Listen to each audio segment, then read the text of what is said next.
ओम ओम मातृशक्तये नमः। ओम असतो मा सद्गमय तमसो मा ज्योतिर्गमय मृत्योर्मामृतंगमः। ओम शांति शांति।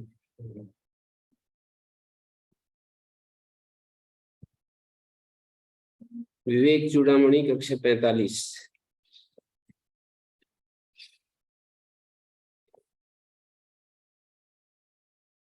दोस्तों 66वां श्लोक चलेगा। 65वां श्लोक ब्रह्मानुसंधान धारा के फल का वर्णन किया। उक्तम अर्थम इमम आत्मनि स्वयं भावे, जो अर्थ बताया उसको अपनी आत्मा में भावना करो। प्रथित युक्ति भी धिया, बुद्धि से प्रसिद्ध युक्तियों के द्वारा। निर्मल अंतःकरण और वेदांत की जो प्रसिद्ध युक्तियां हैं, प्रथित युक्ति प्रसिद्ध युक्तियों के द्वारा अपनी बुद्धि में स्वयं भावना करो, विचार करो। संशयादि रहितम कराम्बुवत, उससे हस्तगत जल के समान, जैसे हाथ में जल रखा हो तो साफ साफ दिखता है, संशय आदि रहित तत्वबोध हो जाएगा, आत्मज्ञान रूपी फल की प्राप्ति हो जाएगी। दृष्टांत पूर्वक इस कथन को समझा रहे। स्वं बोध मात्रम परिशुद्ध तत्वम विज्ञाय संघे नृपवच्च सैन्ये तदात्मनैवात्मनि सर्वदा स्थितो विलापय ब्रह्मणि दृश्य जातम्।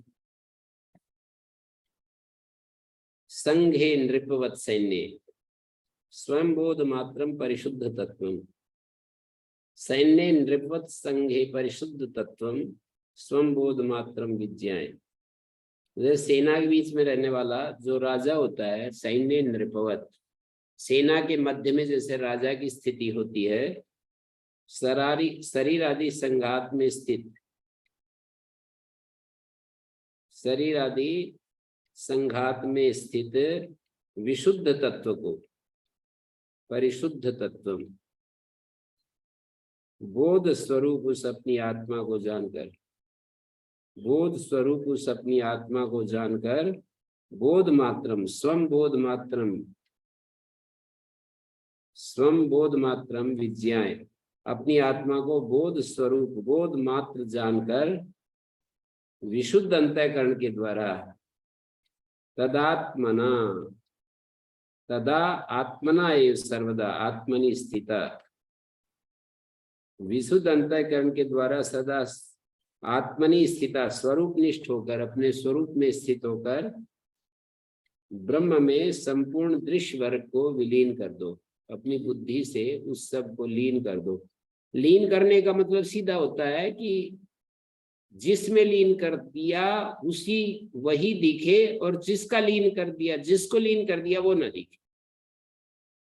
जैसे ज्ञान योग की साधना में कठोपनिषद में एक मंत्र में कहा है ना, यच्छेद वांग मनसी प्राज्ञ, प्राज्ञ व्यक्ति वाणी को मन में लीन कर दे, तो वहां वाणी जो है वो दिखाई नहीं देना चाहिए।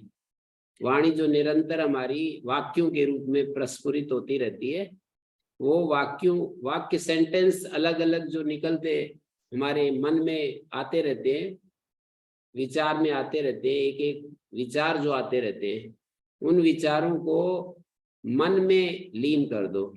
मनसी यच्छेद वांग मनसी प्राज्ञा तद यच्छेद ज्ञाने आत्मनि, उसको ज्ञान आत्मा में लीन कर दो। मन को, मन तो क्या है, संकल्प करने वाली शक्ति का नाम और संशय करने वाली शक्ति का नाम मन है।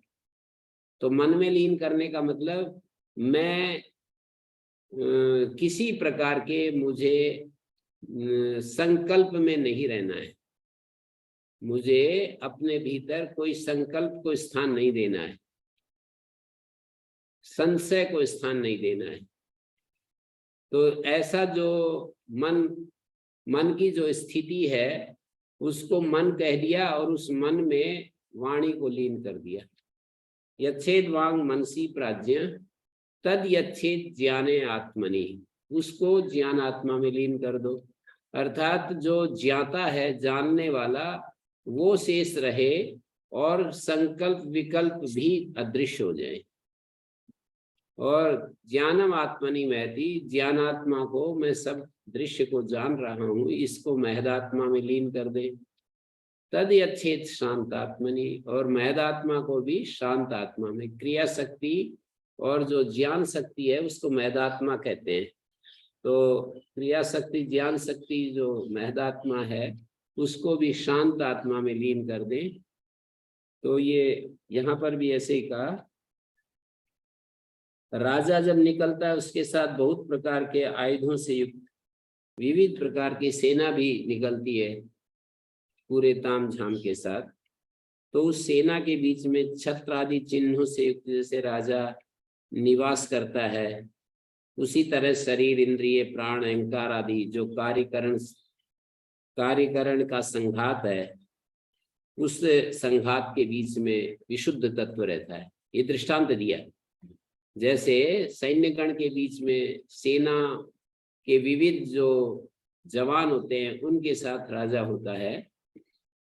जैसे प्रधानमंत्री या राष्ट्रपति, जैसे राष्ट्रपति सर्वोच्च पद वाला है, तो जैसे वहाँ पर ये जो 26 जनवरी को भारत में जैसे दिखाया जाता है, तो राजा जैसे उन सब के बीच में रहता है।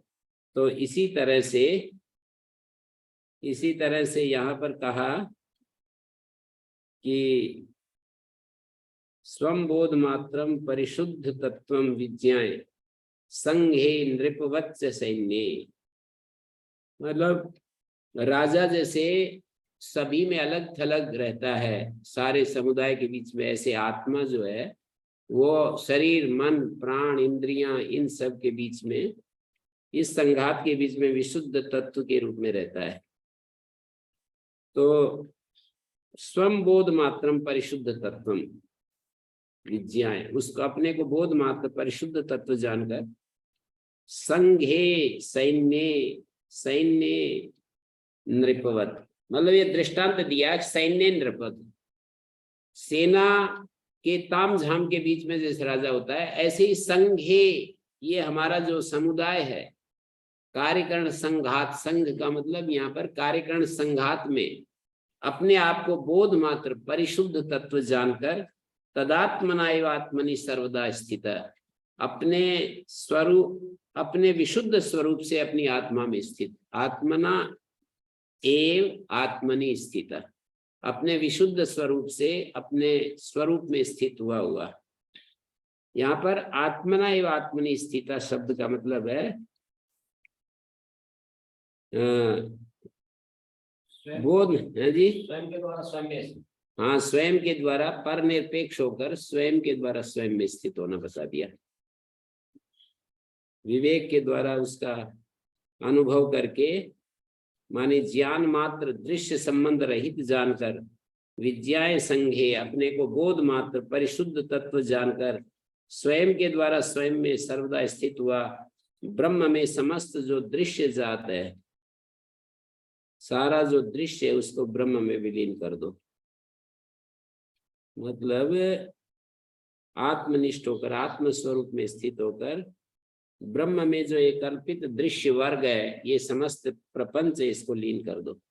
पृथ्वी अपसु पथो वन्नो वन्निर्वायो नभस्यसौ नभोप्य व्याकृते तच्च शुद्धे शुद्धोस्मि अहम हरि, ऐसे श्लोक में बतलाया। पृथ्वी को उसके कारण जल में लीन कर दो, पृथ्वी अपसु, पयो वन्नौ, और जल को वन्नी में लीन कर दो, मतलब मैं उसको लीन कर रहा हूँ। लीन करने की भावना करनी चाहिए। जल को उसके कारण अग्नि में, अग्नि को उसके कारण वायु में, वन्निर्वायो नभस्यसौ, और वायु को असौ वायु नभसी, और ये जो नभ में वायु को उसके कारण आकाश में, नभोपि अव्याकृते, और नभ को भी अव्याकृत माया में लीन, और उस अव्याकृत को भी शुद्ध ब्रह्म में लीन कर दिया। जैसे गार्गी ने उत्तर दिया था याज्ञवल्क्य के प्रश्नों का। वेदांत की प्रक्रिया में यही है लीन की प्रक्रिया। ये सारा प्रपंच किसमें ओतप्रोत है? अव्याकृत में। अव्याकृत किसमें ओतप्रोत है? शुद्ध ब्रह्म में। तो लीन का मतलब अंत में शुद्ध ब्रह्म बच जाएगा। पृथ्वी जल में, जल अग्नि में, अग्नि वायु में, वायु आकाश में, आकाश अव्याकृत में, अव्याकृत शुद्ध ब्रह्म में। नभोपि अव्याकृते तच्च शुद्धे, और वो शुद्ध ब्रह्म में शुद्धोस्मि अहम हरि, मैं शुद्ध हरि रूप हूँ। समस्त अनात्मा का बोध बाद हो जाने पर लीन करने का मतलब जिसको लीन कर रहे हैं उसकी बाधा कर दी गई है। जैसे रज्जु में सर्प दिख रहा है, सर्प को रज्जु में लीन कर दो, इसका मतलब सर्प बाधित हो गया है। जो हरि नामक शुद्ध चेतन अवशिष्ट रहता है वही मैं हूँ। शुद्धो अस्मि अहम हरि। तो ब्रह्म चिंतन करते समय इस क्रम को ध्यान में रखकर हमें ध्यान करना होता है, ऐसे कह रहे हैं। तो इस रीति से ध्यान अतिशीघ्र सिद्ध हो जाता है। तो सबका उपादान ब्रह्म है। इस रीति के अनुसार सबका उपादान ब्रह्म हुआ। उस ब्रह्म के अतिरिक्त सारा समस्त पदार्थों का असद भाव निश्चित करना चाहिए। ब्रह्म के अतिरिक्त सारे जो पदार्थ हैं वो असद रूप हैं, क्योंकि शाश्वत निद्रा में सबका बाद हो जाता है। शाश्वत दिखने वाली, स्थिर दिखने वाली चीजें भी निद्रा में नहीं ठहरती। जब सबका अनात्म रूप से बात कर दिया तो सभी का अधिष्ठान जो ब्रह्म है वो शेष रहेगा। तो हे शिष्य, सारे दृश्य वर्ग को तू ब्रह्म में विलीन कर दे। ये बताया विलाप है ब्रह्मणि दृश्य जातम। ब्रह्म ज्ञान प्राप्त होने पर पुनः शरीर धारण नहीं करना पड़ता। इसका आगे वर्णन कर रहे हैं। बुद्धौ गुहायां सदसद विलक्षणम ब्रह्मास्ति सत्यम परम अद्वितीयम तदात्मना योत्र वसेत गुहायां पुनर्न तस्यांग गुहा प्रवेश। सत असत से विलक्षण, सद सद विलक्षण कहा है जगह जगह। यहाँ हमारे इस शास्त्र में बुद्धौ गुहायाम सद सद विलक्षणम ब्रह्मास्ति सत्यम परम अद्वितीय। सद और असत से विलक्षण, सत्य अद्वितीय पर ब्रह्म परमात्मा बुद्धि रूपी बुद्धौ गुहायाम, बुद्धि रूपी गुहा में निर्मल बुद्धि में उसकी उपस्थिति है। निर्मल कहो, समल कहो, जैसे बादलों में सूर्य की स्थिति है, तो ऐसे ही गुहा में उस परमात्मा की उपस्थिति है। जितनी मलयुक्त है उतना ही अंधकार गहरा होगा, और जितनी बुद्धि व्हाइट हो गई, मान लो सफेद हो गई, तो सूर्य का प्रकाश भी थोड़ा सफेद बादलों में तो आता ही रहता है। जैसे एक व्हाइट क्लाउड्स होते हैं, एक ब्लैक क्लाउड्स होते हैं, तो जो काले बादल हैं उनमें सूर्य का प्रकाश रुक जाता है, ज्यादा रुक जाता है, और सफेद बादलों में तो बुद्धि की जो स्थिति है वो बादलों की तरह है। तो यहाँ पर बुद्धि रूपी गुहा में पर ब्रह्म जो परमात्मा है, सद और असद से विलक्षण। सद असद विलक्षण इसलिए कहते हैं कि प्रत्यक्ष और सत मानी कार्य और असत मानी कारण, कार्य कारण से विलक्षण। सत मानी प्रत्यक्ष और असत मानी प्रत्यक्ष का भी जो मूल कारण है, प्रत्यक्ष का भी जो कारण है, तो सद असद विलक्षण वो अद्वितीय है, सत्य है, परमात्मा बुद्धि रूप गुहा में निवासी। योयम विज्ञान माया प्राणेषु हृदयंतर ज्योति पुरुषा। बृहदारण्यक में कहा था, जो कि विज्ञान में प्राणों के बीच में मानी बुद्धिवृत्तियों के भीतर, प्राणेषु हृदयंतर ज्योति, प्राणेषु का अर्थ है बुद्धिवृत्तियों के बीच भीतर स्थित विज्ञान में ज्योति स्वरूप पुरुष है, वही आत्मा है। बुद्धिवृत्तियों के भीतर स्थित जो विज्ञान में ज्योति स्वरूप पुरुष है वही आत्मा है।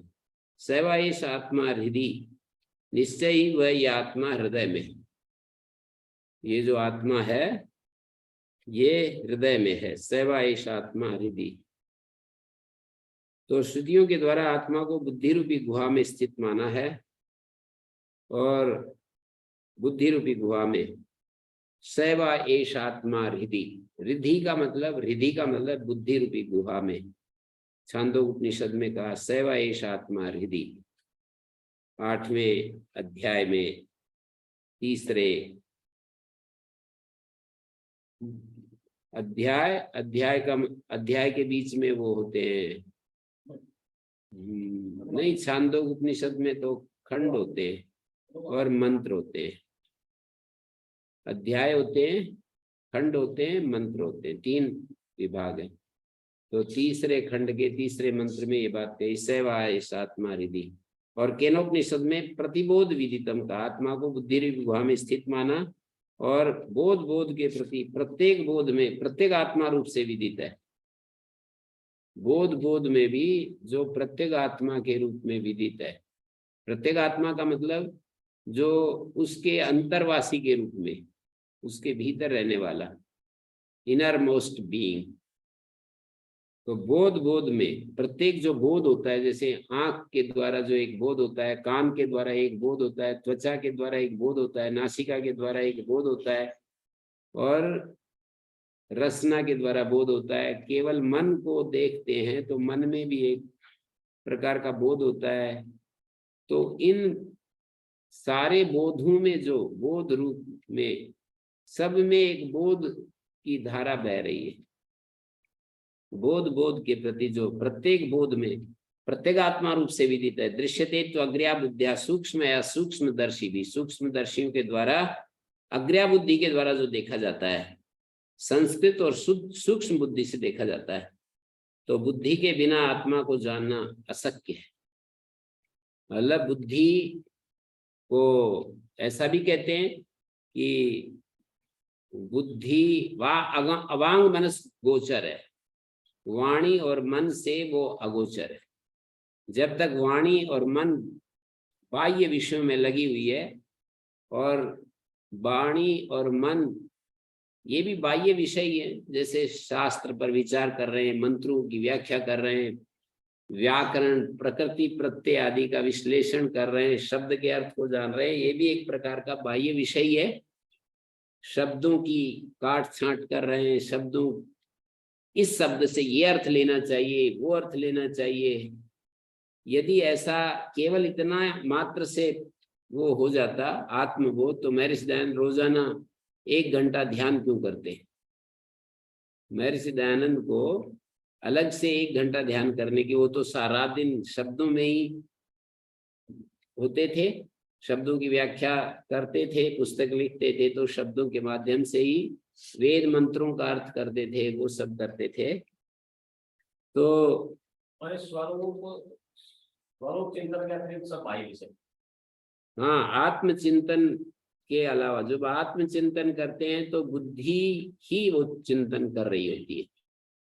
तो आत्मचिंतन के अलावा मानी शब्द चिंतन भी, शब्द का प्रकृति प्रत्यय बोध, उसका मंत्र का अर्थ अन्वय आदि करना, और इस मंत्र का यही अर्थ है और ये व्याख्या करना, लिखना, जैसे आचार्य शंकर ये जो करते हैं, बहुत ही शास्त्रार्थ कर रहे हैं, ये सब भी बाह्य विषय में ही आएगा।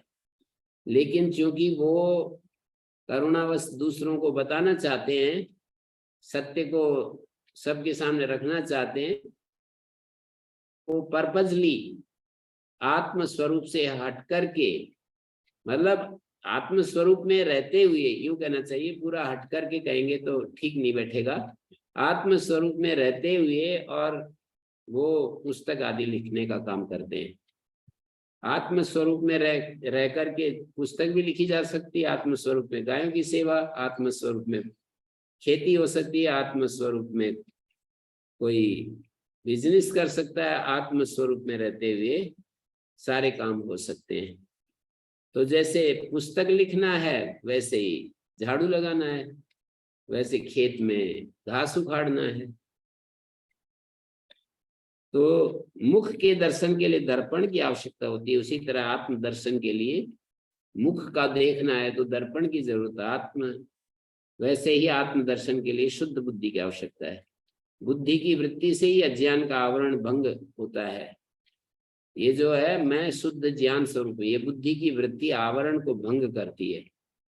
जो बुद्धि की वृत्ति पर जो आवरण आता है, जिससे कि आत्मा तिरोहित रहता है, उसका आवरण का भंग बुद्धि की वृत्ति ही करती है। तो सर्वगत होने पर भी आत्मा को बुद्धि में है ऐसा कहा जाता है। सर्वगत होता हुआ भी आत्मा तो सब जगह है, फिर भी बुद्धि में है। सप्तमी जो है सामीप्य की द्योतक है। जैसे पाषाणे वृक्षा, पाषाण खंड के समीप में वृक्ष है। पाषाणे वृक्ष, पाषाण के समीप वृक्ष। वृक्षे गावा, वृक्ष के समीप गायें हैं ऐसा बोलते हैं। वृक्षे गावा, वृक्ष के ऊपर गायें ऐसा नहीं, वृक्ष के समीप में गायें। ऐसे ही पाषाणे वृक्षा। तो सुसुप्ति में बुद्धि का अभाव होने के कारण स्वस्वरूप का बोध होना अशक्य है। इसीलिए तो सुषुप्त अवस्था में हम उसी समय आत्मा को नहीं जान पाते। आत्मा के शुद्धतम रूप को उसी समय हम नहीं जान पाते, क्योंकि बुद्धि का विलोप हो गया। बुद्धि का विलोप यदि नहीं हो तो वो हमारी समाधि अवस्था होती है। सुसुप्ति में एक हिस्सा तो ठीक हो गया, विचारों का जो प्रवाह था वो रुक गया, लेकिन वहां बुद्धि जो कि आत्मचिंतन में बुद्धि को लगना चाहिए वो नहीं कर पा रही है। बुद्धि जो है तमस में लीन होगी। बुद्धि जो है वो तमस में लीन होगी। तो सुषुप्ति में बुद्धि का अभाव हो जाता है, इसलिए वो स्वस्वरूप का बोध नहीं कर पाते। 5 कोश भी गुहा शब्द से कहे जाते हैं। जो 5 कोश हैं उनको गुहा शब्द से कहते हैं। फिर भी मनोमय आदि सारे कोश बुद्धि से संबंधित होने के कारण अन्नमय, मनोमय, प्राणमय, विज्ञानमय, ये मनोमय आदि सभी कोश बुद्धि से संबंधित होने के कारण आनंदमय कोश का भी बुद्धि के बिना विवेचन करना असंभव है। आनंदमय कोश को भी बुद्धि के बिना हम विवेचन नहीं कर सकते हैं। तो इसलिए मनसा एवं अनुद्रष्टव्यम ऐसा शब्द आता है। दृश्यते तो अज्ञा बुद्धिया सूक्ष्म या सूक्ष्मदर्शी भी। और एक वो होता है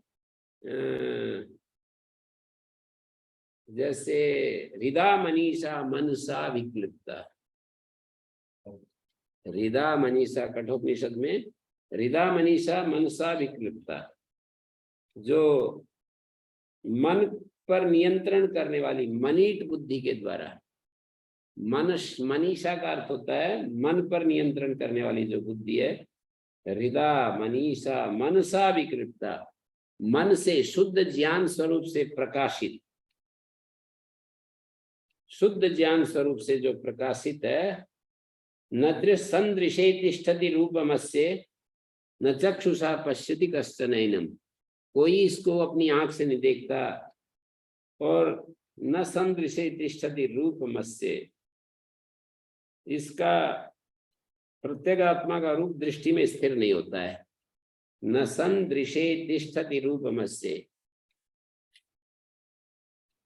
इस प्रत्यगात्मा का रूप दृष्टि में स्थिर नहीं होता। कोई नेत्र से इसको देख नहीं सकता। आत्मा तो संकल्प आदि रूप मन को नियामिका हृदयस्थ बुद्धि द्वारा मनन रूप यथार्थ दर्शन से प्रकाशित होता है। हृदा मनीषा मनसा विक्लिप्ता ये तद विदुरमृतास्ते भवन्ति। तो ये जो है बुद्धि का भी सहयोग इस तरह से लेना होता है। जैसा कि बताया कि विज्ञान में कोष में बुद्धि होती है। तो विज्ञान में कोष में जब चिंतन करते हैं तो आनंद में कुछ आगे उसका कारण है। तो आनंदमय कोष का चिंतन भी विज्ञान में के बिना, जैसे अनुभव का बुद्धि के बिना नहीं हो सकता। उसका कुछ बुद्धि के बिना कैसे आनंदमय कोष को, हमें बुद्धि जैसे लीन हो जाती है गहरे उसमें, उसी समय हमको आनंद का अनुभव नहीं होता है ना। वो तो आनंद का अनुभव तो होता है, पर वो जब सक्रिय हो जाती है बुद्धि जागने के बाद, तभी हम कहते हैं कि बड़ा सुख मिला, सुख से सोया। प्रश्न समझ गया मैं, प्रश्न समझ गया आपका। आप यही कहना चाह रहे हैं कि विज्ञानमय कोष का कारण जो आनंदमय कोष है, उस आनंदमय कोष को भी बुद्धि के बिना हम कैसे समझे। अर्थात जब हमें सुख का विशेष सुख का अनुभव होता है तो बुद्धि तो हमें अनुभव कर रही होती है कि, और उसको हम मतलब अपने अनुभव में देख पाते हैं। बुद्धि के सहयोग के बिना मैं सुखी हूँ, मैं दुखी हूँ, इस तरह का भाव नहीं आता है। मान लीजिए जागृत होने के बाद फिर उसके ऊपर जो चिंतन होता है वो नहीं, वो तो ठीक हो गया। हमने देखा था ना कि आनंदमय कोश केवल सुसुप्ति में तो उसका स्वरूप प्रकट होता ही है, पर जागृत में भी आनंदमय कोश की क्रिया होती है। याद हो आप लोगों को? बताया था कि जब कोई विशेष पुण्य के कारण से सुख मिलता है तो ओम ओम गुरु जी। जी जी गुरु जी, तो जब मृत्यु हो जाती है, शरीर छूट जाता है, तो उस टाइम हमारा अंतःकरण और आत्मा साथ रहते हैं, तो वहां कोई भी किसी तरह की अनुभूति नहीं होती। तो शरीर के छूटने से ही सारी सारी सुख दुख ज्ञान सब कुछ कोई भी नहीं रहता। उसको वो कैसे तो देखते भोग हैं? जो होता है, यूं कहते हैं कि बिना स्थूल शरीर के संपर्क के बिना सूक्ष्म शरीर अकेले को भोग नहीं होता है। भोग जो है ना, सूक्ष्म शरीर और स्थूल शरीर के कॉम्बिनेशन में ही होता है। आत्मा भी रहना चाहिए, आत्मा तो रहता ही है। जब शरीर छूट गया और आत्मा एक शरीर से दूसरे शरीर में जा रहा है, बीच की स्थिति में है, चाहे वो बहुत थोड़ा ही समय हो, तो उतने समय भी भोग नहीं होता है ना। निद्रा में भी एक प्रकार का जो भोग है वो नहीं होता, गहरी नींद में। स्वप्न में भी भोग कहाँ होता है? भोग का सामान्य जो उतना स्थूल शरीर के साथ संबंध है, इसलिए जो है थोड़ा सा मैं सुखी हूं, मैं दुखी हूं होता है स्वप्नावस्था में तो। पर गहरी नींद में तो भोग नहीं होता है उसी समय। वो तो बाद में मैं सुख से सोया ये अनुभव होता है, पर उसी समय तो भोग नहीं होता है तो गुरु जी, उसी अवस्था में। मन को तो अपना काम करने के लिए इंद्रियों की आवश्यकता नहीं है ना गुरु जी। मन भी तो कार्यशील है जब अंतःकरण और आत्मा एक साथ हैं शरीर त्यागने के बाद। वहां पे मन है, बुद्धि है, मतलब वहां कुछ भी वो नहीं तो हो रहा है, है। पर स्थूल शरीर का संबंध नहीं है, तो स्थूल शरीर के बिना सूक्ष्म शरीर भोग नहीं कर सकता है, ज्ञान नहीं कर सकता है, दोनों बातें नहीं कर सकता, इच्छा भी नहीं कर सकता है। इच्छा द्वेष प्रयत्न सुख दुख ज्ञान, ये सारी चीजें स्थूल शरीर के संपर्क के बिना नहीं कर सकता है। महर्षि दयानंद ने उसकी एक विकल्प दिया है कि मुक्ति में आत्मा की स्वशक्तियां प्रकट हो जाती हैं, तो वहां स्थूल शरीर के बिना ही आत्मा की स्वाभाविक शक्तियों से जीव अपना इच्छा द्वेष प्रयत्न सुख दुख ज्ञान आदि करता है। वो महर्षि दयानंद की दृष्टि में, उनके दर्शन के अनुसार ऐसा है। वो तो ठीक है बाकी तो गुरु जी। दार्शनिक यही कहते हैं कि भाई मुक्ति में कोई किसी प्रकार का भी आत्मा को अलग संवेदनाएं नहीं होती। इच्छा द्वेष प्रयत्न सुख दुख ज्ञान तो हट ही जाते हैं, संकल्प विकल्प हट ही जाते हैं, और शांति मात्र शेष रहती है। तो गुरु जी, यहाँ कैसा बंधन है जो मतलब मन तो बिना इंद्रियों शरीर के अपना काम कर सकता है उसमें और बुद्धि बुद्धि उस ज्ञान को देख सकती है। नहीं, मन बुद्धि मतलब तो एक ही है, उसको फंक्शन भेद से उसके हाँ, नाम अलग फंक्शन। अलग। जी जी, एक ही बात है वो तो गुरु जी। फिर लेकिन उसमें शरीर और इंद्रियों का ना होने से मतलब मन अपना कार्य नहीं कर रहा है नहीं, और उसमें तो उसका हम क्या कर आभासी। सकते हैं, ऐसा है बस।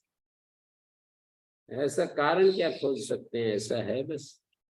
उसको अच्छा ऐसा स्वीकार कर सकते हैं कि शरीर के सहयोग के बिना, स्थूल शरीर के सहयोग के बिना केवल सूक्ष्म शरीर में न भोग होता है, न ज्ञान होता है, न तपस्या होती है, न धर्म अधर्म का जो भोग होता है ना, पाप पुण्य, वो भी नहीं होता है, और ज्ञान की स्थिति भी नहीं होती है।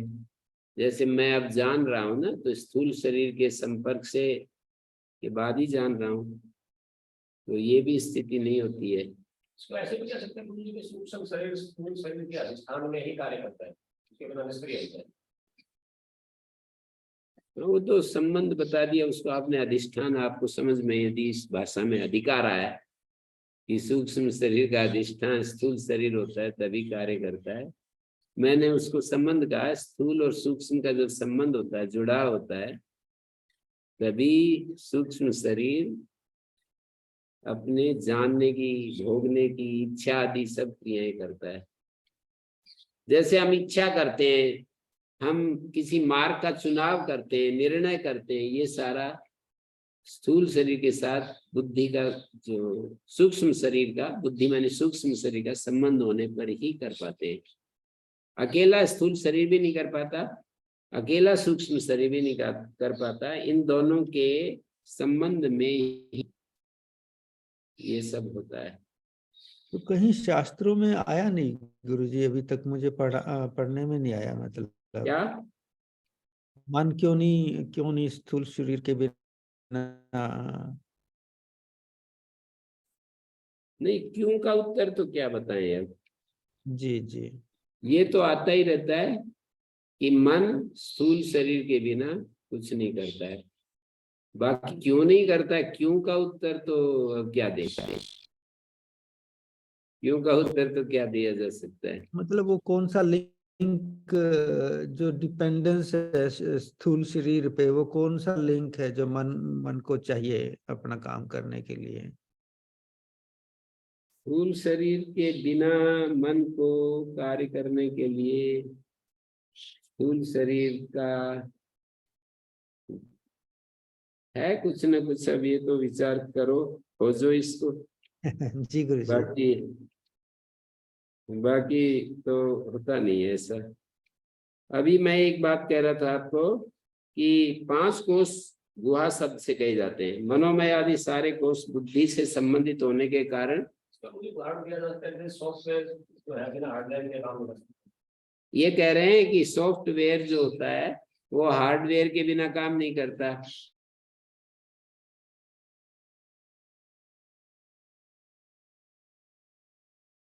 और दृष्टांत है, इससे समझा जा सकता है जो आपका प्रश्न था। जी गुरु जी, वो तो हम इंद्रियों को सॉफ्टवेयर लगाएं कि मन को सॉफ्टवेयर लगाएं? सूक्ष्म शरीर सॉफ्टवेयर स्थानीय है और स्थूल शरीर जो है हार्डवेयर स्थानीय है। जो हमारे शरीर है और शरीर में जो ब्रेन है ना, शरीर का जो ब्रेन है ना, वो सब हार्डवेयर में आता है। जैसे कंप्यूटर का एक वो होता है, एक कंप्यूटर का एक पार्ट, में ज्यादा इसके बारे में जानता नहीं, पर इसका एक सीपीयू बोलते हैं सर, सीपीयू। सीपीयू बोलते हो ना? जी जी, सेंट्रल प्रोसेसिंग यूनिट बोलते हैं।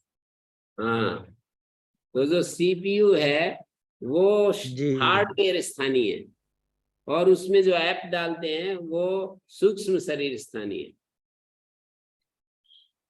उसमें जो प्रोग्रामिंग होती है सेट, वो सॉफ्टवेयर स्थानीय है। तो सॉफ्टवेयर तभी काम करेगा जब वो उस तरह का हार्डवेयर हो। तो सूक्ष्म शरीर को तो नित्य मानते हैं। नित्य का मतलब जब तक मुक्ति नहीं होती तब तक वो बना रहता है, नष्ट नहीं होता, और ये हार्डवेयर बदलता रहता है। जैसे कभी हमारे बिल्ली के शरीर में वो जो सॉफ्टवेयर है अलग तरह से काम करता है, कुत्ते के शरीर में अलग, मनुष्य के शरीर में अलग, गाय के शरीर में अलग। तो ये जो हार्डवेयर है ना, उसके बदलने से भी सॉफ्टवेयर, मतलब सॉफ्टवेयर को, हार्डवेयर भी उसी तरह का डिजाइन होना चाहिए सॉफ्टवेयर को काम कराने के लिए। हार्डवेयर का डिजाइन अलग अलग होना चाहिए, एक ही डिजाइन नहीं है, सबका अलग अलग डिजाइन है और अलग अलग प्रकार से सॉफ्टवेयर काम करता है। जी गुरु जी। तो 5 कोष गुहा शब्द से कहे हैं। मनोमय आदि सारे कोष बुद्धि संबंधित होने के कारण, और आनंदमय कोष का भी बुद्धि के बिना विवेचन करना असंभव होने के कारण आत्मा की स्थिति जो है सत्व प्रधान बुद्धि में ही प्रधान रूप से मानी गई है। तो ब्रह्म के साथ तन्मय होकर जो पुरुष स्थूल और सूक्ष्म देह रूपी गुहा में निवास करता है, ब्रह्म के साथ तन्मय होकर जो पुरुष इस स्थूल और सूक्ष्म देह रूपी गुहा में निवास करता है, ये तो स्थूल देह एक बड़ी गुहा है, उसके भीतर एक छोटी गुहा है, सूक्ष्म शरीर है। जैसे एक बड़ी गुहा हो और उस गुहा में घुसे तो फिर एक छोटी गुहा आ जाए और उसके अंदर फिर देवता, ऐसा लग रहा है। तो ब्रह्म के साथ तन्मय होकर पुरुष स्थूल सूक्ष्म देह रूपी गुहा में निवास करता है, उसका पुनः शरीर रूपी गुहा में प्रवेश, वो जो मुक्त हो जाता है उसका प्रवेश नहीं होता। तो गुरुदेव शिष्य से ये कह रहे हैं कि हे शिष्य, जो इस ब्रह्म का आत्म रूप से साक्षात्कार कर लेता है, यहाँ पर दिया है पुनर्नतस्यांग गुहा प्रवेश, हे अंग, हे शिष्य, फिर उसका गुहा में प्रवेश नहीं होता। अंग संबोधन है या अंग गुहा में, अंग रूपी गुहा में, ऐसा भी हो सकता है। और हे अंग, अनेकों अनर्थों से परिप्लुत इस संसार सागर से पार जाने के लिए ज्ञान रूपी नौका में बैठकर मोक्ष रूपी किनारे पर पहुंचने के लिए ठीक तरह से अपने स्वरूप को जान ले। तदात्मना योत्र वसेत गुहायाम, तदात्मना माने उसमें तन्मय होकर के जो इस गुहा में वास करता है, एक रूप होकर के इस बुद्धि रूपी गुहा में जो निवास करता है, पुनः शरीर रूपी गुहा में उसका वास नहीं होता है, गुहा में प्रवेश नहीं होता है। इस ग्रंथ के प्रारंभ में ये कहा था आत्मानात्म विवेचनम स्वानुभव, शुरू में ही कहा था दूसरे श्लोक में, आत्मानात्म का विवेचन स्वानुभव ये और भी ज्यादा कठिन काम है, ऐसे कहा था। कठिनता की कुछ श्रेणियां बनाई कि ये और भी मुश्किल है, इससे ये और भी मुश्किल है, ये और भी मुश्किल है, ऐसे करके दूसरे श्लोक में ऐसा कहा था ना। पहला श्लोक तो सर्ववेदांत सिद्धांत गोचरम तमगोचरम गोविंदम परमानंदम, जंतु नाम नर जन्म दुर्लभमता पुष्पम ततो विप्रता, मनुष्यों का, जीवों का नरजन्म दुर्लभ है और उससे भी पुंस्त दुर्लभ है, उससे भी विप्रता मानी ज्ञान, बौद्धिक जो परिष्कार है, विप्रता बुद्धि से चीजों को समझना, केवल पुंस्त तो नहीं, पुंस्त से ज्यादा विप्रता है। जैसे पुरुष शरीर में और माताओं के शरीर में कहते हैं ना, स्त्री शरीर में चंचलता अधिक होती है, ऐसा मतलब कोई माता बहुत धीर गंभीर शांत है तो इसका मतलब उसने स्त्री का जो तत्व था उसको क्षीण करके पुरुष तत्व को जो है बहुत ज्यादा स्थापित कर लिया अपने में। कोई कोई माता बहुत समाधि में रहती है, स्थिर है, तो उसने वो सामान्य रूप से जो बात कही जाती है। तो पुंस्तम ततो विप्रता तस्मात् वैदिक धर्म मार्ग परता, उससे भी ज्यादा कठिन वैदिक धर्म मार्ग परता, परायणता, और उससे भी आगे फिर विद्वत्व वैदुष्य। विप्रता और वैदुष्य में क्या भेद करोगे, क्योंकि विप्रता एक पहला स्टेज पे बताई और फिर जो है वैदुष्य बता दिया। विप्रता और वैदुष्य, और फिर ये कहा आत्म अनात्म विवेचनम स्वानुभव ब्रह्मात्मना संस्थिति, आत्म अनात्म विवेचन और ततः स्वानुभव, फिर उसका अपना अनुभव, और फिर ब्रह्मात्मना संस्थिति, ब्रह्मात्म रूप से जो स्थिति है। मुक्तिर्नो सत्कट कोटि जन्म सुकृत पुण्य बिना लभ्यते, आत्म रूप से संस्थिति ऐसी मुक्ति सैकड़ों जन्मों में किए गए पुण्यों के बिना प्राप्त नहीं होती। पुण्यों से ये स्थिति आती है, फिर ज्ञान से मुक्ति होती है। मुक्ति तो ज्ञान से ही होती है, पर उस ज्ञान के लिए पृष्ठभूमि ये सब तैयार करते हैं।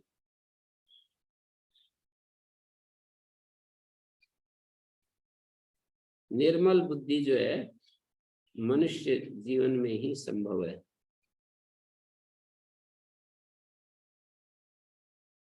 मतलब विप्रता को इन्होंने ब्राह्मणत्व के रूप में देखा है कि ब्राह्मण शरीर, जन्म से जो विप्रता होती है ना, सामान्य जो माता पिता का शरीर मिलना और ब्राह्मण घर में पैदा होना, ये और भी कठिन है पुंस्त के बाद। ब्राह्मण पक्षपाती तो है ही, जन्मना ब्राह्मण के आचार्य जो है इसको ज्यादा महत्व देते ही है।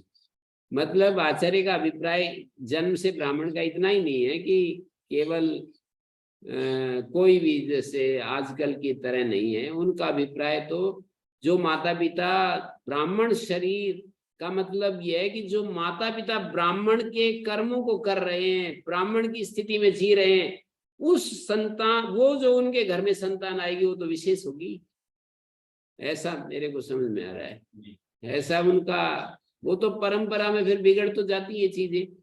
जैसे कि कोई ब्राह्मण घर में, अब कैसा भी ब्राह्मण है वो तो सही है, और क्षत्रिय कुल में उत्पन्न होकर के यदि वास्तव में वो ब्राह्मण की तरह जी रहा है, क्षत्रिय कुल में पैदा होकर के दोनों पति पत्नी बिल्कुल उन्होंने अपने जीवन को खोज में लगा दिया और फिर वो एक संतान पैदा हुई, तो उसको ब्राह्मण मतलब कहना ही चाहिए। तो परंपरा में कहेंगे नहीं लोग, तो ये तो इनकी अपना एक प्रभाव होता है परंपरा का। तो विप्रता और फिर वैदिक धर्म मार्ग परायणता, क्योंकि ब्राह्मण होकर के भी वैदिक धर्म मार्ग परायण हो ना हो, और उससे भी ज्यादा वैदुष्य, मतलब चीजों को ठीक ठीक समझे, शास्त्र के अभिप्राय को समझ सके। आत्मनात्म विवेचन, वैदुष्य से भी ज्यादा आगे आत्मनात्म का विवेचन, उसके बाद आत्मा का अनुभव, और उसके बाद ब्रह्म स्वरूप से संस्थिति। इतने स्टेजेस हो गए। जंतु नाम नरजन दुर्लभम, मन प्राणियों में नरजन में एक स्टेप, पुंस्त्वम दूसरी, विप्रता 3, वैदिक धर्मार्ग परता 4, विद्वत्तम 5, आत्मनात्म विवेचन 6, स्वानुभव 7 और ब्रह्मात्मना संस्थिति 8। ये 8 स्टेप में बात कही दूसरे श्लोक में। तो आत्मनात्म विवेचन और स्वानुभव, तो ब्रह्मात्मना संस्थिति रूप जो मुक्ति सूत्र रूप से वर्णित की थी 8वें स्टेप पर, मतलब उससे भी जो अंतिम चीज है ब्रह्मात्मना, उसी का विशद रूप से वर्णन करने के लिए भूमिका बना रहे। ज्ञाते वस्तुन्यपि बलवती वासना अनादिरेशा, कर्ता भोक्ताप्यहमिति द्विधा यास्य संसार स्थिति। मंदाक्रांता छंद है। ज्ञाते मंदाक्रांता ज्ञाते वस्तुन्यपि बलवती वासनानादिरेशा, कर्ता भोक्ताप्यहमिति दृढ़ा यास्य संसार हेतु, प्रत्यक दृष्ट्यात्मनि निवसता सापनेया प्रयत्नात् मुक्तिं प्राहुस्तदिह पुनयो वासनातानवं यत् ज्ञाते वस्तुनि ज्ञाते अपि वासना यस्य संसार हेतु, कर्ता भोक्ता अपि अहमिति दृढ़ा अनादि एषा वासना बलवती। आत्म वस्तु का ज्ञान हो गया शास्त्र के द्वारा, विवेचन करके, तर्क वितर्क करके। जैसे हम लोगों को आत्मज्ञान में विवेचन की दृष्टि से कमी नहीं रही कि अभी कुछ कसर रह रही है। विवेचन में तो कोई कसर नहीं, वो तो हम अपने मनोरंजन के लिए ये सब खेल ही रहे हैं। इसमें तो कोई ऐसा नहीं है कि इसमें बच गया है मामला, कसर रह रही है ऐसा नहीं कह सकते ना। ज्ञाते वस्तुन्यपि बलवती, आत्म वस्तु का ज्ञान हो जाने पर भी मैं कर्ता और भोगता हूं इस रूप में दृढ़ होकर जन्म मरण रूप संसार का कारण ये अनादि वासना बड़ी बलवती है। अनादि रेशा वासना बलवती।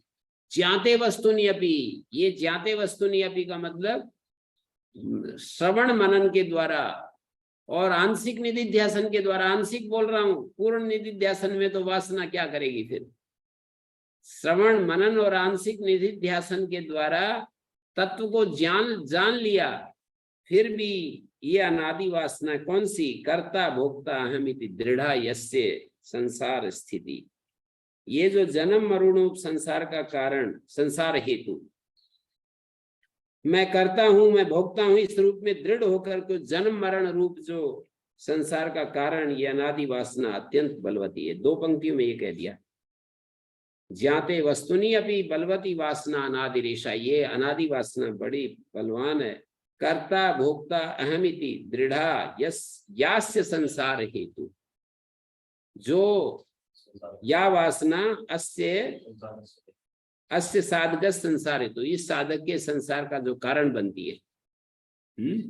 कर्ता भोक्ता के रूप में जो संसार का कारण, अपने को कर्ता मानना, अपने को भोक्ता मानना, संसार का जो कारण बनती है। प्रत्यक्ष दृष्टिया आत्मनि निवसता, और उसको प्रत्यक्ष दृष्टि से आत्म स्वरूप में स्थित होकर प्रयत्न पूर्वक, सापने या प्रयत्न पूर्वक उसको हटाना पड़ता है। कर्ता भोक्ता की जो वासना है, जो कि संसार का कारण है ना, और बड़ी दृढ़ मजबूत है ये कर्ता भोक्ता अहमिति, मैं करता हूं, मैं भोगता हूं, इस रूप में दृढ़ होकर संसार का कारण ये बलवती वासना जो है, प्रत्यक्ष दृष्टा आत्मा में निवास करते हुए प्रत्यक्ष दृष्टि से उसको हटाना चाहिए।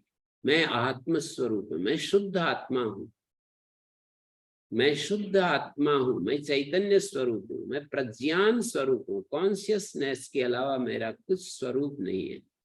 प्रज्ञानम ब्रह्म का मतलब कॉन्शियसनेस, विशुद्ध कॉन्शियसनेस को प्रज्ञानम ब्रह्म कहते हैं।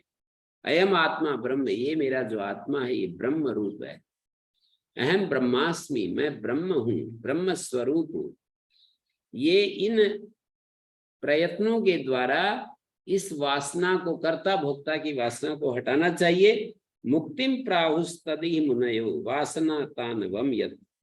ये मुनि लोग ये बात कहते हैं कि वासनाओं का जो तानव है, नाश है, क्षीणता है, दग्ध बीज करना है वासनाओं को, उसी को मुनियों ने मुक्ति कहा है।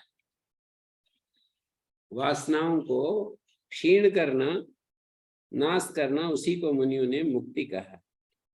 मतलब अंतर्मुख दृष्टि से, प्रत्यक्ष दृष्टि का मतलब अंतर्मुख होकर, निर्विकल्प समाधि में स्थित होकर अनादि वासना को प्रयत्न पूर्वक दूर करना चाहिए। कर्ता भोक्ता की जो वासना है, इसको दूर करना चाहिए और उसको नष्ट करना चाहिए।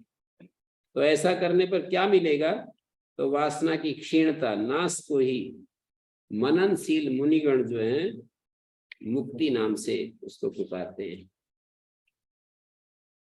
वासना तानवम ब्रह्मन मोक्षित्यभिधीयते। महोपनिषद में कहा कि हे ब्रह्मन, वासना की क्षीणता ही मोक्ष है। वासना तानवम ही मोक्ष इत्यभिधीयते। ब्रह्मात्मना संस्थिति यही है। अप्रमाद से ब्रह्म में सम्यक स्थिति होना ही मुक्ति है, अप्रमाद पूर्वक। तो ऐसी मुक्ति दृढ़तम साधन चतुष्टय संपत्ति के बिना, दृढ़तम जो साधन चतुष्टय संपत्ति है उसके बिना, अनेकों जन्मों के शुभ कर्मों के बिना नहीं हो सकती है। ब्रह्मविद को भी मनोनाश और वासना क्षय करने के लिए निरंतर ये जो अपने आत्म स्वरूप के ध्यान में मग्न रहना चाहिए। प्रतिबंध के रहते हुए आत्मनिष्ठा दृढ़ नहीं होती है। प्रतिबंधक जो होते हैं ना, उनके रहते हुए आत्मनिष्ठा दृढ़ नहीं होती। तो प्रतिबंध को दूर करने का उपाय भगवान भाष्यकार, भगवान ग्रंथकार, शास्त्रकार भगवान शंकराचार्य जी आगे बता रहे हैं कि कैसे प्रतिबंध को हटाया जाए। अहम ममेति यो भावो देहाक्षादो अनात्मनि अध्यासोयम निरस्तव्यो विदुषा स्वात्मनिष्ठया। देन्द्रिय अनात्म पदार्थों में अहम और मम रूप जो भाव है ना, मैं और मेरे का जो भाव है, देह और इंद्रियों, जैसे कोई एक व्यक्ति व्यायाम कर रहा हो और उसको कोई देखने लग जाए, कोई काम कर रहा हो और उसको बहुत ही तेजी से काम कर रहा है, जैसे आज एक ब्रह्मचारी वो उखाड़ रहा था, घास उखाड़ रहा था, तो वो जो है हमारे रामपाल जी बोले ये तो गजब है ब्रह्मचारी, बिल्कुल। तो वो और तेजी से उखाड़ रहा है। ये तो भाई कमाल कर रखा है इसने तो और ज्यादा तेजी से घास उखाड़ रहा है। तो ये हमारे भीतर जो प्रदर्शन का भाव है ना, मैं और मेरा, शरीर के द्वारा जो कुछ भी किया जाता है क्रिया को दिखाने का, शरीर के आकर्षण, शरीर के सौंदर्य को दिखाने का। शरीर जब सुंदर होता है तब उसको देखो कैसे दिखाते हैं ना, तरह तरह से। पेट के जो गट्स हैं उनको दिखाते हैं और क्रियाओं को दिखाते हैं। किसी के पास वाक शक्ति होती है तो वो वाक शक्ति को दिखाता है। किसी के पास, मान लो कोई इसको लिखने की कला में माहिर हो, कविता लिख रहा हो, तो चित्रकार तुरंत एक, वो रोशनलाल जी के पौत्र हैं, क्या नाम है उसका, वो जो वासुदेव, तो वो मेरे को देख करके बोले कि ऐसे 5 मिनट देखिए आप, मैं आपको अभी चित्र बना करके देता हूँ। तो जहां भी ये जो होता है ना, ये बहुत ही प्रबल है, ये वासना। शरीर के द्वारा किए गया जो भी कुछ है उसके, अहम ममेत यो भाव देह अक्षादो अनात्मनि अध्यासोयम। ये इस अध्यास के कारण है, ये अध्यास ही है। विद्वान को आत्मनिष्ठा के द्वारा स्वात्मनिष्ठया विदुषा निरस्तव्यो, इस भाव का नाश करना चाहिए। इंद्रिय को अक्ष कहते हैं तो आत्मा नहीं है, उसमें अहम भाव और ममत्व का जो भावना है इसको अध्यास का है। तो अनात्मा में आत्मबुद्धि करना अध्यास है। तो जिसने सम्यक श्रवण मनन किया, ऐसे विद्वान पुरुष को अपनी आत्मा में नित्य स्थिति रूप निधिध्यासन बोलते हैं। इसको स्वात्मनिष्ठा का मतलब निधिध्यासन के द्वारा इस अध्यास को दूर करना चाहिए।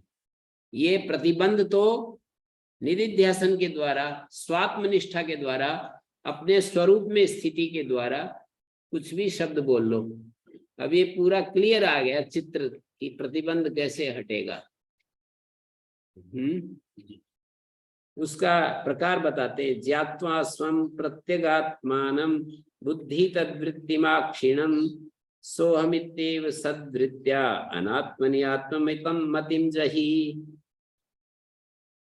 मैत्रेय जी जो है पूछते रहते हैं कि हमें कहाँ से कैसे करना चाहिए। तो इन मंत्रों, इन श्लोकों में बताया है साफ साफ कि मैं और मेरे का जो भाव है, जो देह और इंद्रिय आदि में अनात्म पदार्थ में जो दृढ़ हो गया है, इसको स्वात्मनिष्ठा के द्वारा इसको हटाना है।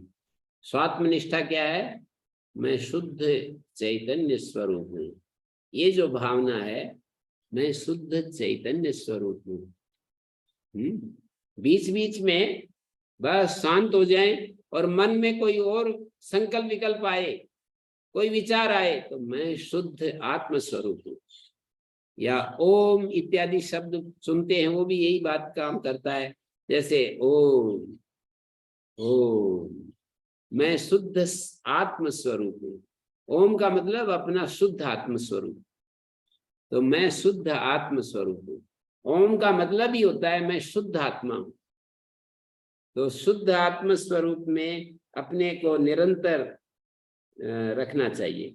ज्ञात्वा स्वयं, स्वयं को बुद्धि और उसकी वृत्तियों का साक्षी और प्रत्येगात्मा जानकर, ज्ञात्वा स्वयं प्रत्येगात्मानम, अपने को बुद्धि तद वृत्ति साक्षिणम, बुद्धि और बुद्धि की वृत्तियों का साक्षी अपने को, स्वहमित्येव सद्वृत्त्या, मैं वही मैं हूं। सोहम, सोहम का मतलब वही तो मैं हूं, वह मैं ही हूं। ऐसी समीचीन वृत्ति के द्वारा, सद्वृत्तिया का मतलब साधु वृत्ति, अक्लिष्ट वृत्ति के द्वारा। योग दर्शन की भाषा में अक्लिष्ट वृत्ति बोलते हैं, वेदांत में सद्वृत्ति कह देते हैं। सद्वृत्ति के द्वारा अनात्मनि आत्मतम, आत्मतम अनात्मनि, अनात्मा में जो आत्मबुद्धि हो रही है उसको त्याग दो। अनात्मनि आत्मतिम जही, इस वृत्ति के द्वारा, सो हम इस वृत्ति के द्वारा अनात्मा में जो आत्मति है उसका त्याग कर दो। बुद्धि और वृत्तियों का जो साक्षी है, बुद्धि तद्वृत्ति साक्षी कहा है यहाँ पर। बुद्धि तद्वृत्ति मानी बुद्धि की वृत्तियों का साक्षी। बुद्धि काम करती है निश्चय करने का, देखने का, तो बुद्धि की वृत्तियों का जो साक्षी है। सबका अंतरात्मा होने से आत्मा को प्रत्येक आत्मा कहा है। आत्मा को सबका अंतरात्मा होने से आत्मा को प्रत्येक आत्मा कहा है। तो ऐसा जो स्वयं का मुख्य आत्मा है उसको जानकर साक्षात्कार करके वो ब्रह्म मैं ही हूँ, ऐसा समीचीन वृत्ति के द्वारा तीनों कालों में जो अबाध्य ब्रह्म है, तीनों कालों में जो बाधा रहित ब्रह्म है ना, उसके साथ अभेद रूप ज्ञान के द्वारा बुद्धि का जो तादात्म्य है, मानी बुद्धि आदि जो अनात्मा है उनमें अनात्म बुद्धि का त्याग कर बुद्धि में अनात्म बुद्धि का त्याग करके बुद्धि में जो आत्म बुद्धि है और अनात्म में जो आत्म बुद्धि है, बुद्धि में जो आत्म बुद्धि है, अनात्म में जो आत्म बुद्धि है, उसका त्याग कर बुद्धि आदि जो आत्मा में अध्यस्त हो रहे हैं उनको अनात्मा जानकर उसमें अहमता का त्याग करना है। सोहम इत्तेव सद्वृत्तिया, समीचीन वृत्ति, सद्वृत्तिया, ये देखो ध्यान देने की बात है। योग दर्शन के अनुसार अक्लिष्ट वृत्ति और यहाँ सद्वृत्ति। अनात्मनि आत्ममतिम, अनात्मा में जो आत्म बुद्धि हो रही है उसका त्याग कर दो। और यहाँ पर कहा भ्रांति के त्याग के लिए सबसे पहले भ्रांति परंपरा का जो कारण है उसको छोड़ने की बात की। लोकानुवर्तनम त्यक्त्वा त्यक्त्वा देहानुवर्तनम शास्त्रानुवर्तनम त्यक्त्वा स्वाध्यासापनयम कुरु। सबसे पहले लोक वासना, उसके बाद देह वासना, उसके बाद शास्त्र वासना। इन तीनों वासनाओं को त्याग करना पड़ेगा। शास्त्र को भी एक वासना कोटि में रख दिया है। लोक, देह और शास्त्र का परिवर्तन करना छोड़कर आत्मा में आरोपित अध्यास को दूर करो। आत्मा में जो अध्यास आरोपित हो गया है उसको। गुरुजी जी गुरुजी प्रणाम। गुरुजी ये जो निधि ध्यासन है, ये जो बात चल रही है इस संदर्भ में, तो क्या ये विचार शक्ति है या क्या है ये निधि ध्यासन? खाली विचार से हम दूर करेंगे? हाँ, बुद्धि में जो हमारे भीतर अन्य वृत्तियों को हटाने के लिए ये एक वृत्ति लेनी पड़ती है कि मैं शुद्ध ज्ञान स्वरूप हूँ, या ओम, मैं ज्ञान स्वरूप हूँ। ओम का मतलब ज्ञान स्वरूप हूँ। ओम का शब्दार्थ बतला रहा हूं, मैं शुद्ध ज्ञान स्वरूप हूँ, मैं आनंद स्वरूप हूँ, सच्चिदानंद स्वरूप हूँ। ओम का मतलब सच्चिदानंद स्वरूप हूँ। तो ये अन्य वृत्तियों को हटाने के लिए एक वृत्ति आती है, और अन्य वृत्तियां नहीं आती हैं तो बस शांत रहो। यही निधिध्यासन है। यही निधिध्यासन है कि अन्य वृत्तियां नहीं आती हैं तो बस शांत, केवल शांत शांत। गुरुजी एक होता है, गुरुजी एक है कि विचार करना खाली, दूसरा है कि विचार नहीं कर रहा हूं मैं, विचार नहीं कर रहा हूं मैं, तो ये कह रहा हूं कि अन्य वृत्ति को हटाने के लिए ओम सच्चिदानंद स्वरूप हम। तो क्या करते करते फिर महसूस भी होगा? विचार नहीं कर रहा, मैं कह रहा हूँ शिवो हम, अन्य वृत्तियों को हटाने के लिए शिवो हम बोल रहा हूँ। और नहीं तो फिर हमारा जो शांत स्वरूप है उसमें रहने की बात कर रहा हूँ। दो काम करने के लिए कह रहा हूँ। एकदम निर्विचार रहने के लिए कह रहा हूँ, अन्य विचार आए तो उसको हटाने के लिए सच्चिदानंद स्वरूप हम, शिवो हम।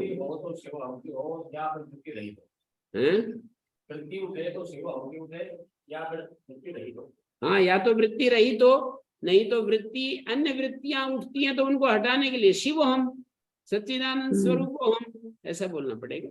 तो वहां पर महसूस होगा, नहीं उस स्टेज पे कुछ महसूस होगा ना हमें, तभी शांति में जाएंगे। महसूस होगा वो नहीं, वो तो शांत रहेंगे, वो तो शांति है ही। जब वृत्ति रहित तो होंगे तो हमारा शांत स्वरूप ही तो उजागर होगा। जब वृत्ति रहित होंगे तो हमारा शांत स्वरूप ही तो उजागर होगा। शांत स्वरूप ही उजागर होगा। और यदि अन्य वृत्ति आती हैं तो उनको हटाने के लिए साधन बताया जा रहा है शिवोहम, शिवोहम, शिवोहम, आनंद स्वरूपोहम, आनंद स्वरूपोहम। जी, ये काम करेगा। दो काम प्रैक्टिकली, दो काम करने पड़ेंगे। शिवोहम, शांत स्वरूपम। तो इसमें ये बताया कि ये साधन पंचक में आद्य शंकराचार्य जी ने कहा है कि जन कृपान नैष्ठुर्यम उत्सृज्यताम, जन कृपा नैष्ठुर्यम उत्सृज्यताम। तो मनुष्यों पर दया और निष्ठुरता का त्याग कर दो, ऐसे कह दिया आचार्य शंकर ने। मनुष्यों के ऊपर दया का भी त्याग कर दो, निष्ठुरता का भी। जन कृपा नैष्ठुर्यम उत्सृज्यताम, दुखी जन को देखकर उस पर कृपा और निष्ठुरता, वधोद्यत पुरुष को वध से निवृत्त करने के लिए की जाने वाली जो निष्ठुरता है ना, ये दोनों ही कृपा और निष्ठुरता आत्मानुसंधान में बाधक होने के कारण त्याज्य है। अपनी आंखों के सामने ऐसा कि कहीं स्थान में रहे जहां पर दया करने के लिए भी भाव ना आए और निष्ठुरता भी ना उमड़े। पर्पजली ऐसा जगह चुने जहां पर आत्मानुसंधान करना है, नहीं तो फिर देखो निष्ठुरता आ जाएगी यदि हम उपेक्षा करेंगे तो। किसी कहते हैं ना कि कोई व्यक्ति किसी बहन की इज्जत लूटे तो उस समय हम चुप हो जाएं, तो ये तो निष्ठुरता है ना। और हम जो है भाई दुखी जन को देखकर उस पर कृपा भी करनी पड़ती है, हैं? तो कृपा और निष्ठुरता इन दोनों भावों से छूट करके वधोद्यत पुरुष को वध से निवृत्त करने के लिए की जाने वाली निष्ठुरता, ये दोनों कृपा निष्ठुरता आत्मानुसंधान में बाधक समय। लोकानुवर्तन अर्थात लोगों के अनुसार अनुगमन, लोक वासना का त्याग करें। लोकानुगमन, लोक के अनुसार चलना। और देहे अहम मतिरुज्यताम, और ये बोला देह में अहम भाव का त्याग करो, देह को आत्मा मत मानो। इस देह को मैं मानना सबसे बड़ा यह पाप है, इस देह को मैं मानना सबसे बड़ा ये पाप है। सब पाप इसके पुत्र हैं, सब पाप का ये बाप है। सब पाप इसके पुत्र हैं, सब पाप का ये बाप है। कौन सा? देह को मैं मानना। देह में आसक्ति का त्याग करके शास्त्रानुवर्तन छोड़कर, देह में आसक्ति का त्याग, शास्त्रानुवर्तन छोड़कर मानी मोक्ष प्रयोजक जो शास्त्र है उनके सिवाय अन्य शास्त्रों का अध्ययन त्याग कह रहे हैं। मोक्ष शास्त्र के प्रयोजक बातों को हम अध्ययन करते हैं तो कोई बात नहीं है। कर्म परक शास्त्रों का त्याग, ये है शास्त्रानुवासन। कर्म परक जो शास्त्र है ना कि भाई ऐसा करना वैसा करना, ज्यादातर तो हमारे मन में यही आवेग उठते हैं कि संसार में कुछ करके दिखाएं, संसार में कुछ अच्छा दिखाएं करके, कुछ अच्छा होना चाहिए हमारे द्वारा, ऐसी तो वासना उठती रहती है। तो लोक, देह और शास्त्र, स्वाध्यास को दूर कर, अपने अध्यास को दूर कर, माने इनमें आसक्ति न करके अहमता ममता का त्याग कर। ये कैसे होगा? तो उन्होंने कहा लोक वासनया जंतो शास्त्र वासनया पिच देह वासनया जानम यथावत नैव ज्ञायते। तो कहा कि लोक वासना, देह वासना, शास्त्र वासना के कारण प्राणी को सम्यक ज्ञान होता नहीं है। लोक वासनया जंतु शास्त्र वासनया पिछे, शास्त्र वासना से भी देह वासना से भी ज्ञानम यथावत नैव ज्ञायते, यथावत ज्ञान नहीं होता है। कोई भी मेरी निंदा न करे अपितु स्तुति करे, मैं उसी प्रकार सर्वदा रहूंगा, व्यवहार करूंगा। ऐसा जो अभिनिवेश है ये लोक वासना है। मेरी सब बड़ाई करें, मेरे को अच्छा माने, सब लोग मेरे को अच्छा समझें। अब ये सुन करके ऐसा लगे कि ऐसा ये उल्टा उपदेश क्यों दे रहे हैं कि ये ऐसा भी आदमी को नहीं करना चाहिए। पर ये ध्यान देने की बात है किस स्थिति के साधकों को कह रहे हैं।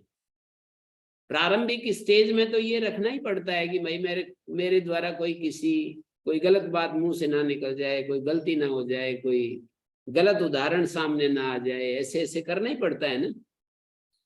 तो कोई मेरी निंदा ना करे, स्तुति करे, मैं सबका प्यारा बनूं, मैं उसी प्रकार सर्वदा रहूंगा जैसे जो संसार को अभिप्रेत है। तो ये जो आग्रह है ये लोक वासना है। ज्ञान प्राप्ति में ये वासना अत्यंत प्रतिबंधिका है। तो इस विषय को विद्यारण्य स्वामी जी ने जीवन मुक्ति विवेक ग्रंथ में विस्तार से वर्णन किया। को लोक मारा भई तुम समर्था, सब लोगों को संतुष्ट रखने में कौन समर्थ है इस दुनिया में? कौन इस दुनिया में सब लोगों को खुश कर सकता है? न विद्यते खलु कश्चिद उपाय सर्वलोक परितोष करो या सर्वथा स्वहितमावरणीयम किं करिष्यति जनो बहुजल्प। विद्यारण्य स्वामी जिनका ये है, क्या नाम है, पंचदशी ग्रंथ है, उन्हीं का ये जीवन मुक्ति विवेक नामक ग्रंथ है। तो उसमें ये कहा ऐसा कोई उपाय नहीं है जिससे संपूर्ण लोगों को संतुष्ट किया जाए। न विद्यते खलु कश्चिद उपाय सर्वलोक परितोष करो या, सब लोगों को जो खुश कर दे ऐसा कोई उपाय नहीं है।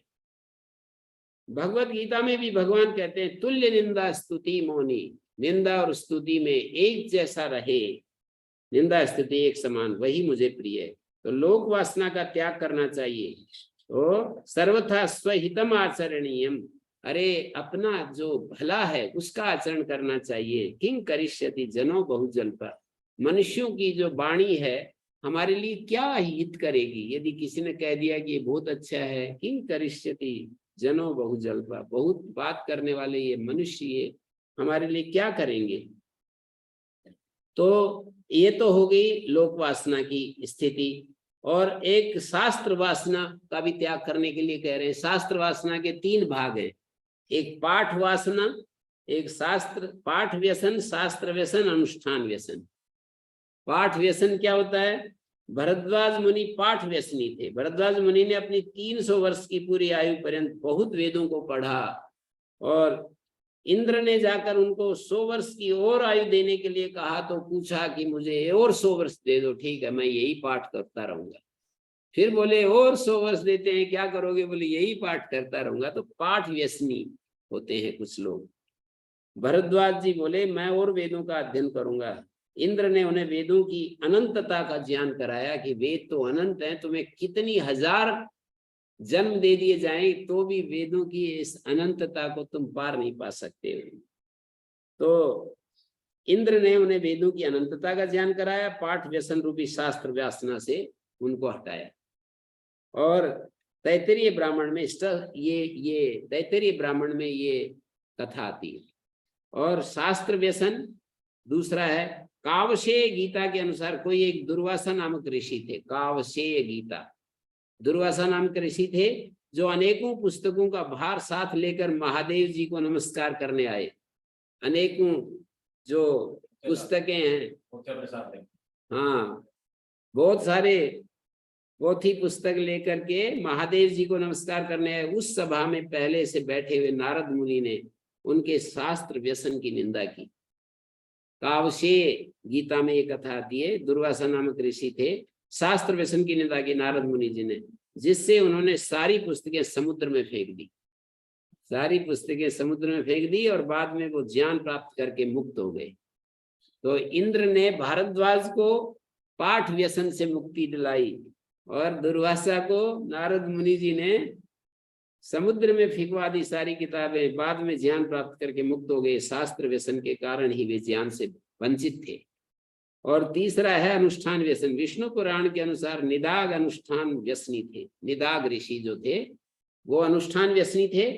और योग वासिष्ठ के अनुसार दासूर अनुष्ठान व्यसनी थे। दासूर नामक एक कोई ऋषि थे, वो अनुष्ठान व्यसनी थे। वो लगे रहते थे बस अपना ओम नमः शिवाय, ओम नमः शिवाय, ओम नमः शिवाय, ओम नमः शिवाय, ओम नमः शिवाय, ओम नमः शिवाय, ऐसे करते रहते हैं। या कोई मतलब जैसे माला जपते रहते हैं, ओम ओम ओम ओम ओम ओम ओम, ज्ञान पूर्वक नहीं, होश पूर्वक नहीं, ऐसे ही ओम ओम ओम ओम, मन कहीं घूम रहा है, ओम ओम ओम, इसको अनुष्ठान व्यसन कहते हैं। होश पूर्वक करे तो वो अनुष्ठान व्यसन थोड़ी है।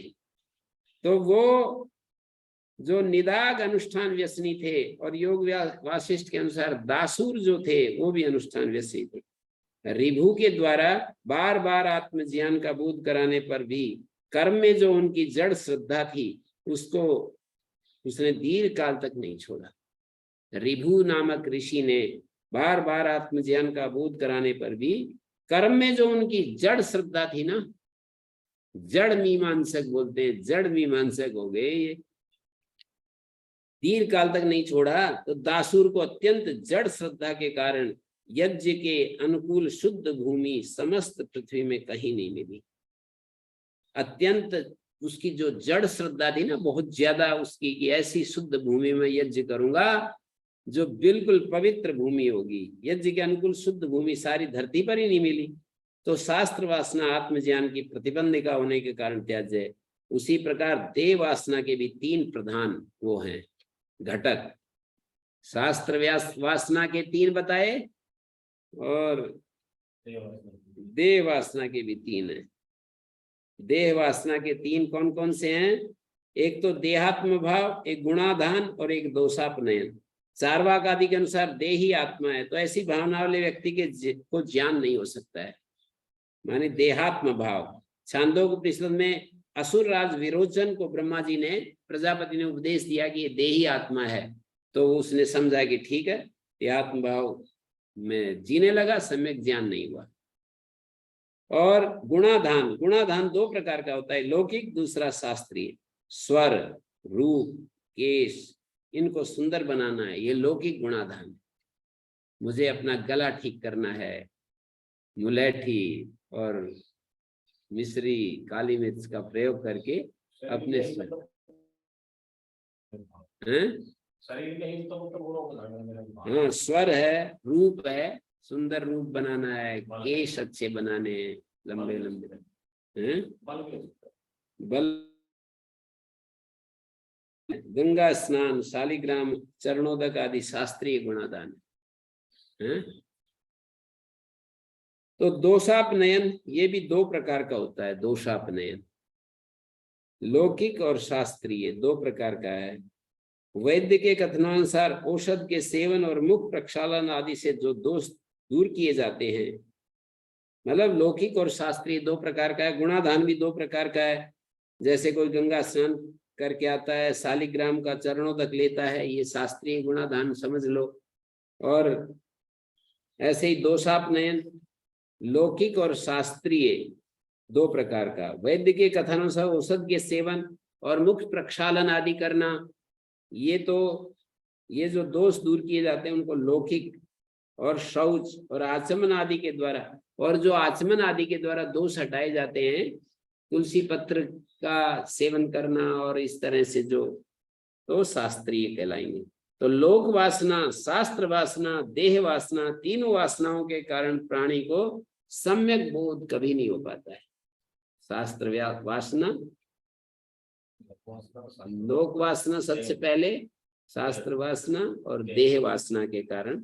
देह वासना के 3 भाग हैं, देहात्म भाव, गुणाधान माने गुणों का आदान करना, और दोषापनयन माने, दोषापनयन का मतलब है कुछ तो शास्त्रीय विधि के अनुसार दोषों को हटाना, और कुछ जो है लौकिक विधि के अनुसार अपने मुख प्रक्षालन आदि करना।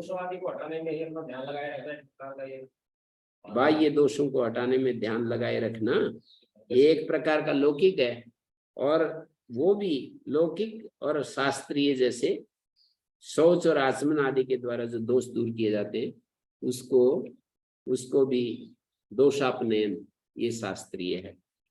तो ये तीनों वासनाएं बाधक हैं। आचार्य ने ये कह दिया, लोक वासना से, शास्त्र वासना से। शास्त्र वासना क्या है वो बतला दिया, पाठ व्यसन, शास्त्र व्यसन, अनुष्ठान व्यसन। अनुष्ठान में लगे रहना, शास्त्र व्यसन करना। शास्त्र व्यसन का उदाहरण मैंने दिया, दुर्वासा नामक ऋषि थे और अनेकों पुस्तकों का भार साथ लेकर के वो महादेव को नमस्कार करने गए, और पाठ व्यसन बताया। तो इन तीनों का जो रूप है, पाठ व्यसन, शास्त्र व्यसन, अनुष्ठान व्यसन, और ये जो लोग मुझे अच्छा कहें, अच्छा समझें, लोग मेरी निंदा न करें, ये जो है देह वासना, नहीं इसको क्या कहते हैं, लोक वासना, क्योंकि सभी लोगों को संतुष्ट किया नहीं जा सकता, तो लोक वासना। तो हम आज यही विराम देते हैं और 24 तारीख को मिलते हैं। 23 तारीख को तो 3 बजे सत्संग है ही, रात्रि को भी सत्संग है 8 से 9, और कल परसों 2 दिन छुट्टी मना लेते हैं। ओम शांति शांति शांति।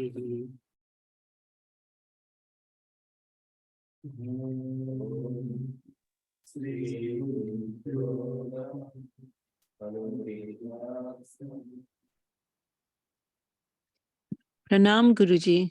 ओम प्रणाम। प्रणाम गुरुजी। नमस्ते गुरुजी।